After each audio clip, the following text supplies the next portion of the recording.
বড়সড় সাফল্য বাঁকুড়া জেলা পুলিশের। চোলাই মদ সহ দুজন ব্যক্তিকে গ্রেপ্তার করল ইন্দাস থানার পুলিশ।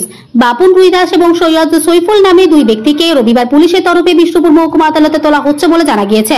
পুলিশ সূত্রে খবর, শনিবার রাতে ইন্দাসের বিউরের দিক থেকে একটি টোটোতে করে 60 লিটার চোলাই মদ সহ কর্তুলপুরের দিকে যাচ্ছিল বাপুন রুইদাস এবং সৈয়দ সৈফুল নামে দুই ব্যক্তি।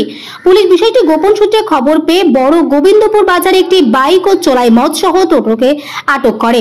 পরে পুলিশি জিজ্ঞাসাবাদে সন্তোষজনক উত্তর দিতে না পারায় তাকে জিজ্ঞাসাবাদ করে এবং গ্রেপ্তার করা হয়। আজ বিষ্ণুপুর মহকুমা আদালতে তোলা হচ্ছে বলে জানা হয়েছে। ইন্দাস পুলিশ প্রশাসনের পক্ষ থেকে আগামী দিনেও এই ধরনের অভিযান চলবে বলে জানা যায়।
বিদ্যা, ব্যবসা, চাকরি, জটক বিচার, বিবাহ, পারিবারিক অশান্তি, সন্তান লাভ, বাস্তু সমস্যা, আরো যে কোনো সমস্যার সমাধানের একমাত্র সেরা ঠিকানা জ্যোতিষী প্রসাদ রায়।